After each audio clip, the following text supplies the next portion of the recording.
There is a brand new The Witcher 4 leak online stating the release date and more. Stay tuned for that. What's up, guys? I'm Franky Boy. On this channel I'm covering everything regarding open world games such as The Witcher 4, so stay subscribed for more. And we all have been looking forward towards these kind of leaks regarding a release date, and it might be super close because it is hinting towards 2025 for The Witcher 4, aka Polaris. So if I talk about The Witcher 4, I'm always meaning Polaris, which is the next AAA RPG in the Witcher universe. But there is so much more to talk about, so let's start with this article on a Game Rant and dive into all of the info. I'm extremely excited and I can see you are as well. So first of all, The Witcher 4 will feature a character named Branko, or as we would say Branko, because a voice actor or an actor posted it in the resume. And the same source, the same actor, also mentions other details, including the potential release window for the Witcher franchise for The Witcher 4. Now we know The Witcher 4, it has been first confirmed in March 2022, and they said, yep, it's called codename Polaris. That has been a long time ago now. I can't believe it's already more than 2 years ago. And that being said, a potential 2025 release is possible. Of course, there might be a lot of tweaking still needed, and it could still delay to 2026. But I would say it is possible that we get our beloved next Witcher title next year. Though I would say in terms of normal development cycles, right now I would guess they would delay it to 2026. And we also saw what happened with Cyberpunk. So they first announced it, delayed it, announced it, delayed it, and so on. So I really don't want this to happen with The Witcher 4. I just want one set release date and not be craving for it for years. So we know it's going on Unreal Engine 5 and not in Red Engine, because Red Engine has been the last thing CD Projekt Red wanted to still develop, so they likely teamed up with Epic Games for some future they can build up together with the Unreal Engine. And you know, using Unreal Engine might be quite convenient. I'm also developing a video game myself with some friends, and one of them is a die-hard Unreal Engine fan and loves this. So it might be fun to develop games on it, and might also be more efficient than with the Red Engine. Now, we have not heard too many official info in the last couple of years on the next Witcher title, but Jake Lampert, he leaked something on his profile. And this online resume stated, I'm involved with The Witcher 4, playing the character named Branko, and also the release date is listed on the page. And that is totally in line with the placeholder date we saw. I also saw something on Amazon, I think, and it was 31st December 2025. And like the last day of a year, this is always a placeholder date. But it's hinting towards the year, and most of the time it's a pretty realistic hint. Now, there you see what was in his resume.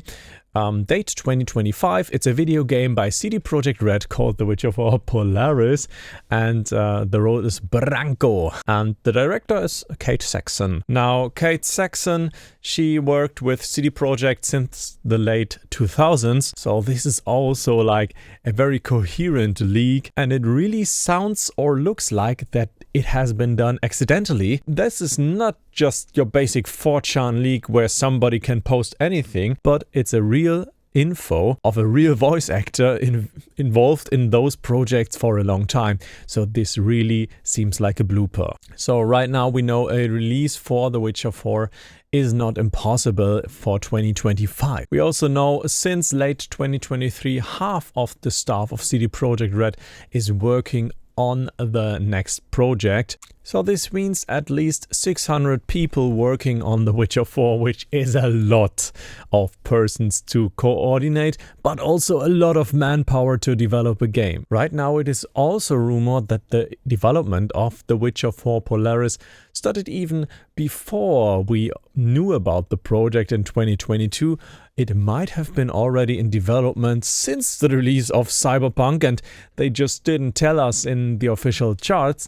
Might also be possible. So they have been worked on the title for some years already. And I mean, 2025, 10 years after the release of The Witcher 3, this would be a great start to release the game. Still, I am feeling that I might be disappointed, and I don't know how about you. As you know, I founded this channel on the Witcher 3 topic.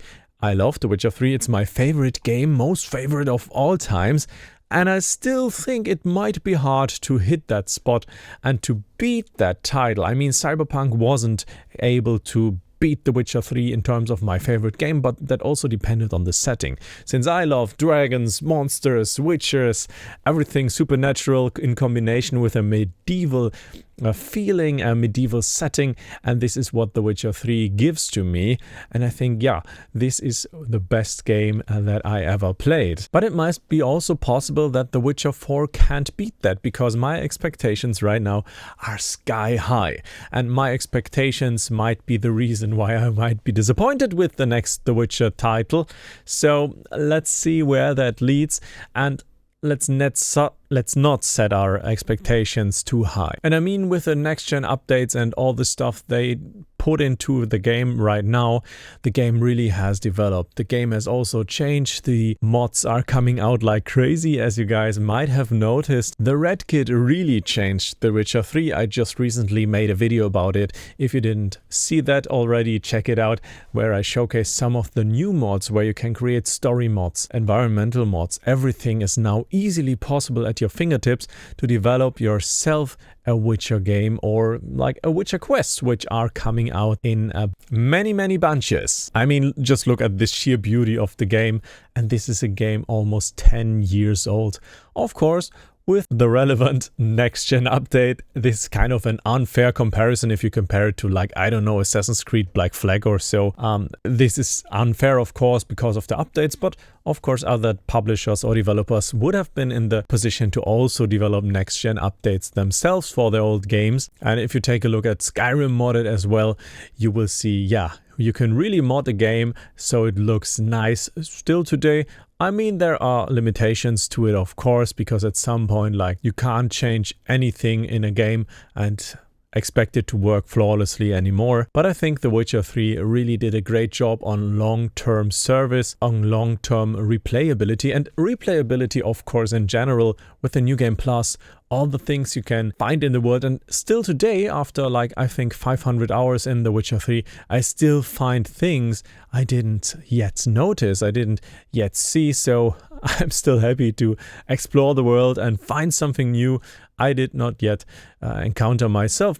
I mean, most of the times these are like small things, e.g. a small fortress I didn't yet notice that's a little bit on the border of the map or so, but the possibilities are still there. I'm extremely curious what your thoughts are on the release date of The Witcher 4, which might be 2025, and I think, of course, if we look at The Witcher 3, it might be May 2025, but I would say in terms of the standing CD Projekt right now, they can also release a game in that autumn cycle. But you also have to take into account GTA 6, and it might release in autumn 2025. So yeah, that's what Rockstar Games said, and they might stick to that date. And I myself would not release a AAA open world game in the same area, in the same time area as GTA 6. I just wouldn't do it, because for obvious reasons. I mean, Grand Theft Auto is cars and guns and heists, and The Witcher is all about monsters, that medieval feeling, but it's still like a concurring genre. Hope to see you in the next one, and also make sure to check out my other stuff. I created a lot of The Witcher 3 guides, so you guys might watch them and get into The Witcher 3 again. I have starter guides, etc. So check them out, and feel free to stick to the channel for more The Witcher content, since this is my favorite game. I think you are in the right place to get hyped for the next Witcher, to get the good feelings and be excited about the release. Alright, thank you so much for sticking in, and I will speak to you in the next one. Goodbye.